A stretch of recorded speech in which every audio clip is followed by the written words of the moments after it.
And we're going to start with Chris Fabbro, Canucks Army.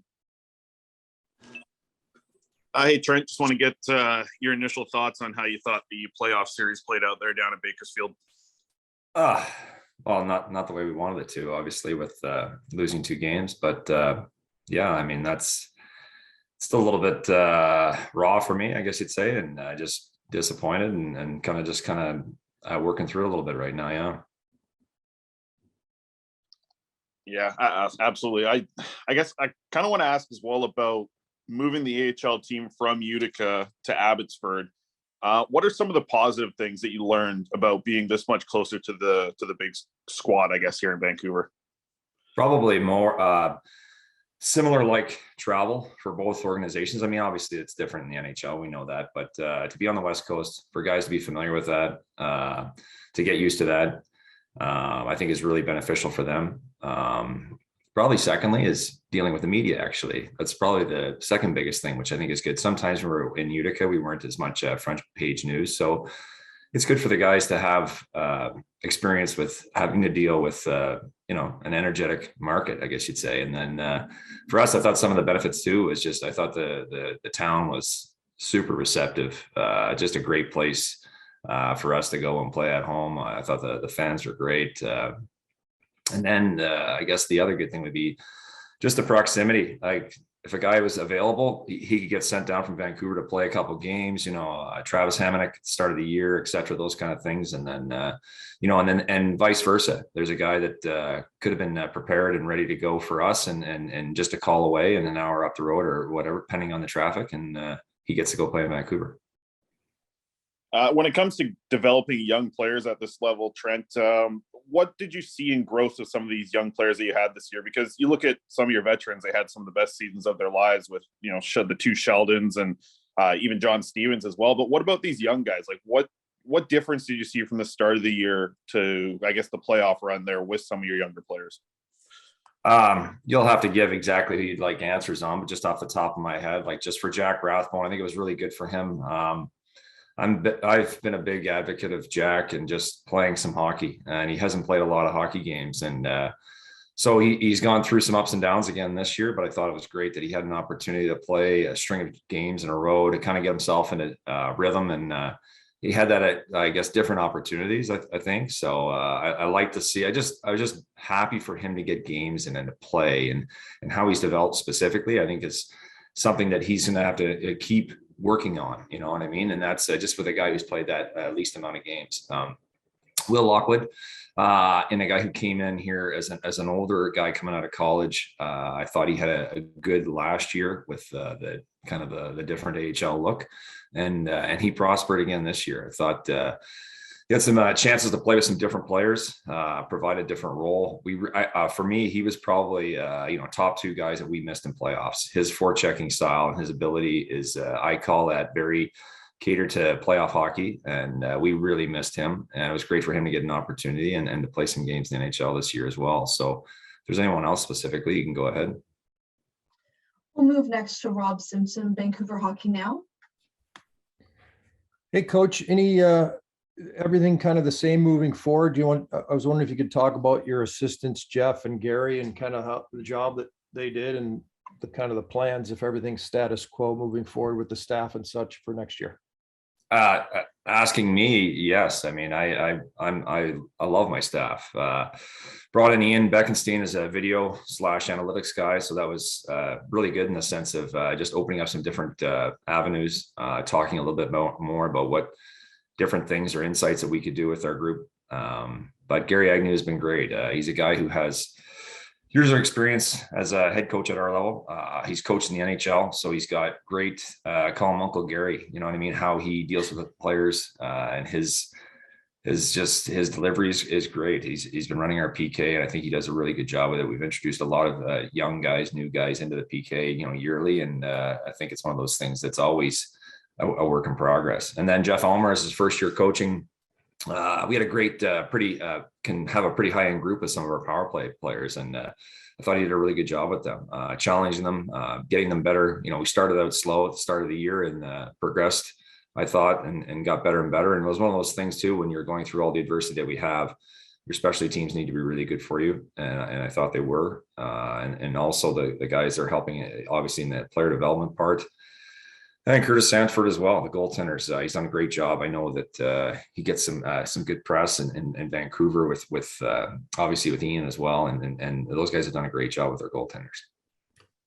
And then obviously it's a little different when you see somebody all season or just see them briefly, but your thoughts on just a quickie 2-gamer from impression of Vasily Podkolzin. It was great to have him. I mean, I asked him what he liked to be called. He said Pods, but Vasily was, I thought he had a great attitude. I wish we had a chance to see it more. I thought he was one of those guys that it's not easy coming back from the National Hockey League and playing the American Hockey League. And since you hadn't even played there before, some of the other guys who come back, it usually takes them a little while to get up and running too. And, that first night we lost in overtime, we have a lead with, 20 seconds left, and that's, I was hoping those were, it's a game you find a way to win. And then you have a chance at 3 days of practice or 3 more days with the group and getting them up and running together and creating that chemistry and just getting some familiarity. And I know that's something that I think if we more and more we played, I know the better and better he would have looked. But, we had him in all situations, and he's a good hockey player. I don't think I'll ever see him again down here. That's for sure. Next up, we'll go to Ben Lipka, the Abbotsford News. Hey, Trent, thanks for doing this. On Friday, Ryan Johnson spoke positively about some of the player development that's occurred since you've been coach of the Comets and Canucks. I know you spoke about this year a little bit, but over your tenure, who are some of the guys that you would point to and that you're most proud of?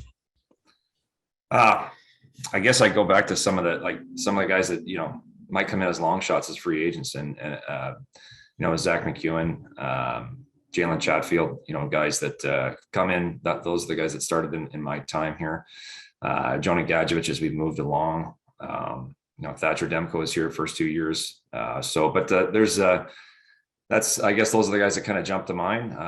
Unfortunately, a couple of those guys have left the organization over the last year, but then it's tough because those are the guys that you have your body of work with that you want to be a part of the Vancouver group. And, you think you're hopefully trying to develop them to even continue their developing in the NHL level. And it didn't work out. And I guess Cole Lind as well is another, young guy where you bring along the same as Jonovich and Jonah in the same time, the same year. And for another team to pick them off an expansion draft. So it's, I don't know. I don't, if there's other guys I'm missing right now, but that's what just comes to mind. Yeah. And then lastly, just for kind of newer fans in Abbotsford, how much turnover is typical and how much are you kind of expecting for this next season, like moving forward? Because I know obviously in the AHL, things change every season, but maybe for a newer fan, what can they expect? I guess those are probably more questions directed for Ryan Johnson, maybe than me as the head coach of the team. I mean, what I would say is that right now we don't have a huge group of young hockey players coming through right now. And so now you have some guys that we brought in and guys that like the Sheldons, et cetera, DiGiuseppe, Dowling, and then some maybe on the blue line, there might be some change as well. So, but there's a lot of guys that have come through as maybe just to fill more of the holes that can help bridge the gap and play in Vancouver as well. And I think I'm not sure in the sense of what if those are good pieces for us moving forward and they help Vancouver and serve the cause. And that's decisions that the management will make. We'll take a follow-up from Chris Faber, Canucks Army. Hey, Trent, just wanted to follow up on a couple of the other younger players. Danila Klimovich and Jett Woo, the way that they developed throughout the season. I know we had some ups and downs with Jett throughout the year, and he ends up playing forward at the end of the year. I'm wondering if you can just walk me through the decision process between putting Jett Woo at forward at the end of the year into the playoff games and Danila not getting an opportunity in the playoffs. Just with Jett, we felt like we were getting stronger on our back end, and I brought him in and asked him to kind of do it for the team, so to speak, is that we wanted to try to fill a forechecking role. And Jett, when he gets moving, is a guy who skates well.